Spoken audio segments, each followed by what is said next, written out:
What's up, everybody? Josh or Miho here. I hope everybody's doing good and well and stuff. I got an album review to do for you, and I'm going to be talking to you about the new album from the band Jesu, entitled Every Day I Get Closer to the Light from Which I Came. This is released on Avalanche Recordings.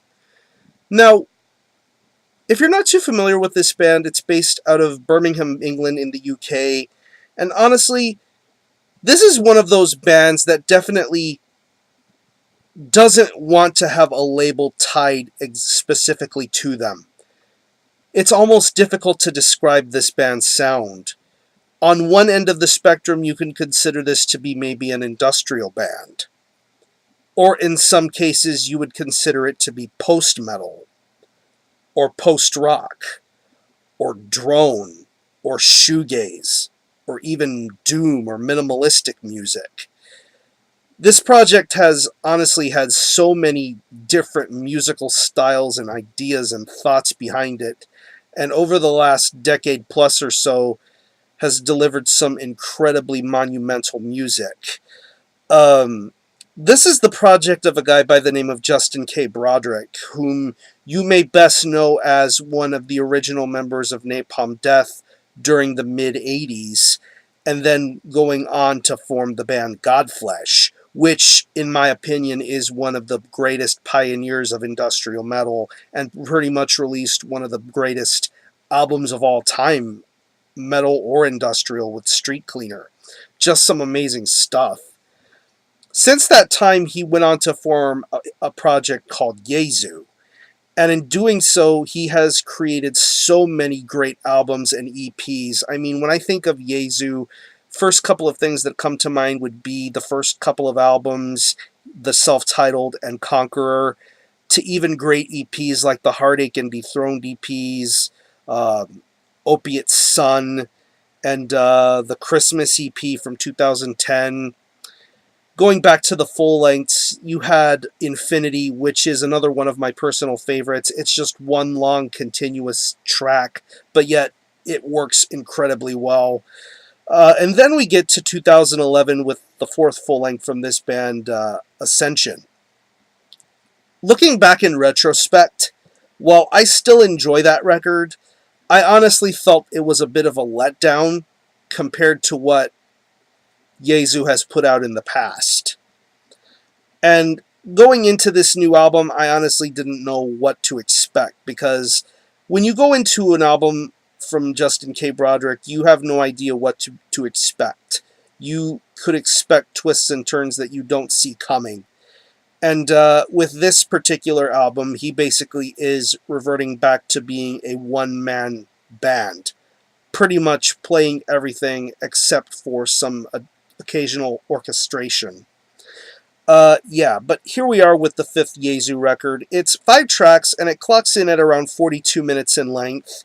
And I want to say this is probably the shortest album of the Jesu discography, but in this being a short record, this is a much, much more well-balanced and well-thought-out record than Ascension. There's a lot more great things going on here than in the previous Jesu record. And if you're a fan of Justin K. Broderick or Jesu, you will find something amazing to enjoy and behold with this album. I mean, it is an acquired taste, but if you happen to have an acquired taste for Justin K. Broderick's work, you'll find something to enjoy here. The guitar work on here is incredibly well balanced, very minimalistic, but yet it gets the job done. I mean, the riffs that you hear on the opening track, Homesick, just set the tone perfectly. Very multi-layered, very heavy, very distorted, and very, very crazy sounding. I think the riffs work incredibly well on that track. To even songs like Comforter, you get some almost distorted and wonky sounding riffs, and then things start to get back into place with that particular track. And then you get a little bit of the metal influence going on with the title track and Gray is the Color. You get the almost post-rock and post-metal vibes with those particular tracks, with the way the riffs are being delivered and managed. I think the guitar work here is very stellar, and it definitely gets the job done. It's not trying to be overly flashy or fancy. It definitely gets its point across very well here. When it comes to the bass, I really honestly think this is a guitar-dominated type of record, but I would say you hear a little bit of bass on the track Gray is the Color. I believe that's the sole instrumental of this album, but I think you get some good bass work done here. But more likely than anything, this is a guitar-dominated record, and the guitar tells the story way more than anything on here. And I think that's totally fine. Nothing really takes away from the bass or anything like that. But if it's just guitar, that's just fine. That's just at least what I've heard when I listen to this a lot of times. Um, the drum when it comes to the drums, going back to the minimalistic vibe, the drums have a bit of a varying pace. They become a little bit more methodical and slow, but yet in certain instances, the drums become a lot more heavier and a lot more powerful. The way the drums are programmed here, it definitely works to this album's advantage. Going back to the opening track, Homesick, to the title track, to even the longest song on here, The Great Leveler, which is around 17 and a half minutes in length. It's a very lengthy song, but for the way everything is structured and balanced out, I think the drums work very well here. It's nothing to cry or go crazy over, but the drums, I think, do justice here. And going back to the atmosphere, the ambience, the orchestration, the subtle keys. You get a little bit of everything thrown in bits and pieces.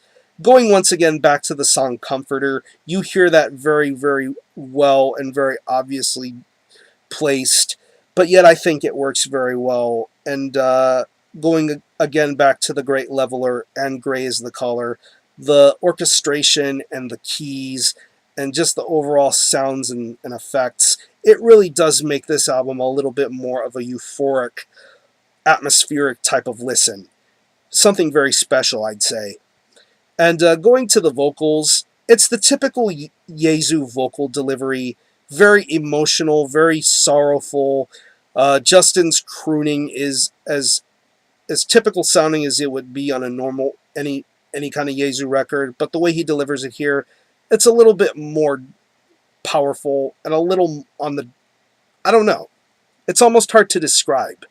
But you already are familiar with his vocal style, the way he sings, the way he delivers his lyrics. There really isn't a lot in the way of lyrics as far as this album goes, but what you do here, it's very simple, very to the point, and not trying to be over the top or anything. Then we get to one part of this album that I honestly thought it could have done without, and I'm just being honest here. I really did not like the auto-tuning on the track The Great Leveler. I thought it was unnecessary, and I honestly think Justin's voice by itself sounds really good. I don't think there was any need or necessary moments for the auto-tuning. That was something I really didn't see coming, but then again, it's Jesu. You can expect the unexpected, and there's auto-tune on that track. I could have done without it. I think his natural voice is far better than anything auto-tuned, to be perfectly honest. But that's just an opinion. That's just how I think about that one track. But that one little flaw aside, I honestly think this is a much better album than Ascension. Definitely a nice little landing point between any previous EPs that Jesu has done, and definitely a lot better than Ascension, and maybe to an extent even better than Infinity. Something very special going on here. I wouldn't say it's the self-titled album or Conqueror, but I definitely think this is another fascinating and incredible listen within the Jesu discography. And who knows? Who knows what'll be next from this band to be offered? Something even crazier, perhaps. Even the announcement of Godflesh reuniting sounds very appealing. So, yeah, if you're a fan of Jesu, definitely give this album a shot. If you're a fan of Justin K. Broderick, I'd say give this album a shot. If it's your thing, go for it. If not, simply move along. I'm going to leave you a link to the Jesu Bandcamp where you can stream this album in its entirety, hear it for yourself, be your own judge as to whether you want to buy it or not. It is available in very limited CD and vinyl versions. Pick whatever poison you want to pick, but I definitely say give it a shot if you're a Jesu fan. So again, the album is Every Day I Get Closer to the Light From Which I Came by Jesu. This is released on Avalanche Recordings. Check it out. And as far as the score is concerned, I'm going to give this a very solid 8 out of 10. This is a really, really unique and different record. But then again, you wouldn't expect the unexpected when it comes to listening to Jesu. So, yeah, 8 out of 10. Check it out. I'm going to conclude this review. Thanks all for watching. Thanks for checking out my channel. And until the next time, Armijo out.